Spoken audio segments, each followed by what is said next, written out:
Salut les Maniacs du gros son qui tâche, et comme prévu une petite vidéo spécialement pour vous les Maniacs, mais également pour moi. On a fait un petit unboxing de derrière les fagots, j'ai tenu toute la journée, je me demande vraiment comment j'ai fait, mais je tenais vraiment à partager ce petit unboxing en votre compagnie les Maniacs et en musique bien entendu. Alors, on écoute le premier album de Exorder avec sa pochette qui a créé une petite polémique, vraiment une mini polémique avec cette pochette de Slaughter in the Vatican paru en 1990 sur le label Roadrunner. La pochette signée Kent Matthews qui a également signé les pochettes de Distortion, Twisted into Form et Forbidden Evil de Forbidden. Donc premier album produit par Scott Burns. Et donc voilà, c'est un album qui a fait plus de bruit à l'époque pour sa pochette que pour ce qu'il y avait à l'intérieur. Bon, pourtant c'est bien haineux, hein, bien méchant, avec la voix de Kyle Thomas, Exorder. Je voulais également remercier Grégory qui m'a envoyé ce CD de Blackened. Donc avec un tel nom, l'influence Metallica époque Justice for All est bien plus qu'évidente. Mais oui, comme tu le dis, Grégory, le chanteur, ça manque d'agressivité. Dans le métal, moi, si le chanteur, il n'y a pas de colère, ça me pose vraiment un problème. Ouais. Si le chanteur s'ennuie, ça va pas. Hein. Et encore, maintenant, ça va mieux. Il y a des chanteurs qui s'ennuyaient, comme par exemple Brian Rose de Satan. Je trouvais, quand j'ai découvert Blitzkrieg ou Satan, je trouvais que Brian Rose, le chanteur, même s'il chantait juste, il s'ennuyait un peu. Maintenant, ça va, j'apprécie. Mais il ne faut pas me parler de groupes comme Hammerfall, le chanteur de Hammerfall. C'est comment Joachim Kantz. Il n'y a aucune passion dans la voix, il n'y a aucune colère, il n'y a rien, quoi. Il n'y a rien, c'est le néant total. À des kilomètres des années-lumière de David Wayne, Rob Halford ou même Ronnie Atkins de Pretty Maids, voilà. Donc, ouais, le chanteur de Blackened, il est peut-être bon, et encore, excuse-moi, mais je trouve que des fois il chante faux. Mais ouais, il s'ennuie, quoi. Il s'ennuie. C'est con, c'est dommage, parce que musicalement, ouais, c'est bien, hein, c'est bien, c'est du bon trash, ça date de 99, et c'était sorti sur le label allemand Massacre, donc cet album de Blackened.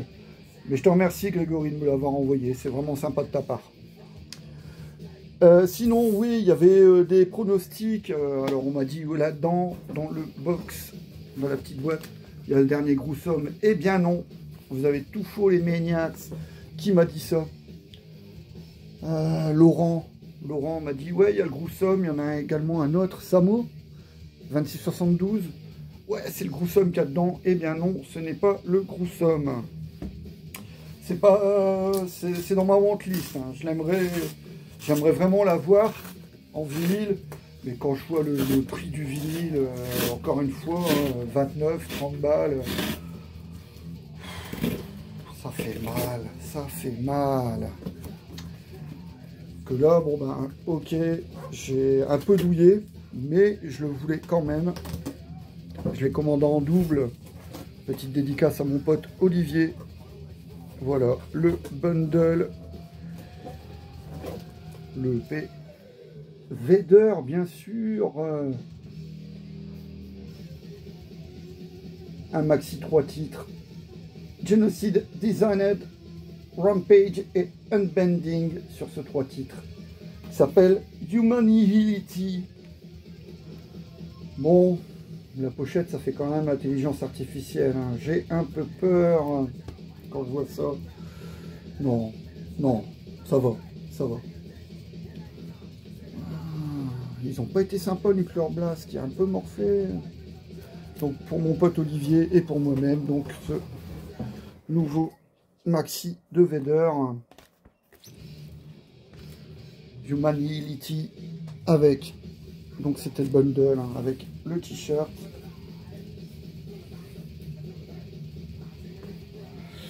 Et donc, alors ensuite... Qu'est-ce que c'est?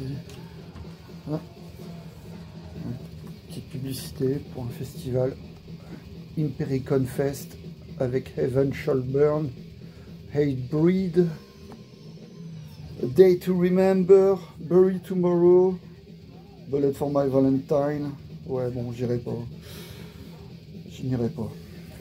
Déjà, c'est en Allemagne, et puis bon, les groupes. Hein. Et donc, dans le bundle, il y avait également photo dédicacée par Peter. Enfin, une carte postale dédicacée par Peter. Voilà, pour moi, mon pote Olivier. Bon, je l'ouvre ou pas, le vinyle? Vais-je réussir à l'ouvrir? Allez, on l'ouvre. Et il y a également Fafadango. J'en profite pour répondre à tes questions. Fafadango, est-ce que j'ai le Peace of Mind d'Iron Maiden en vinyle? Oui, je l'ai en vinyle, oui, bien sûr, le vinyle Gatefold d'époque. Il m'a l'air jeune, Fafadango, je crois qu'il est batteur, qu'il est fan de Kiss. Il fait des covers sur sa page YouTube Fafadango. Il joue de la batterie et il reprend des morceaux de Kiss. Je crois qu'il reprend aussi Run to the Hills d'Iron Maiden. C'est un petit jeune, mais il a du potentiel, donc je vous invite à aller faire un tour sur sa page Fafadango et me demander pourquoi le Maniacs. Parce qu'on est tous des Maniacs. Les Maniacs, ce sont... en fait, ça vient de Judas Priest, ça vient de Rob Halford qui parlait de ses fans comme étant des Heavy Metal Maniacs. J'avais entendu ça une fois dans une émission sur M6. Bull Rock and Hard, c'était le mardi soir sur M6. Il y avait une interview de Rob Halford pour la tournée européenne de Painkiller et la date parisienne avec Pantera et Annihilator. Donc c'était en mars 91. Et il parlait de ses fans comme étant des Heavy Metal Maniacs. J'aime bien ce terme Maniacs, ça veut dire que bon, les Maniacs sont des gens précieux qui font attention à certaines de leurs affaires, et assurément, je suis un maniaque du métal et j'essaie de faire attention à mes affaires. Donc voilà, le Vader, vinyle rouge. Voilà. Humanity, le nouvel EP de Vader.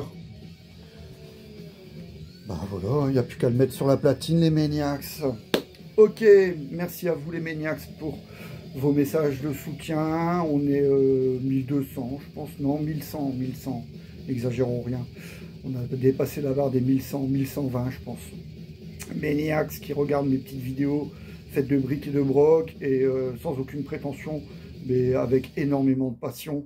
Donc merci encore pour votre indéfectible soutien, et je vous dis à très vite les Maniacs. Ciao!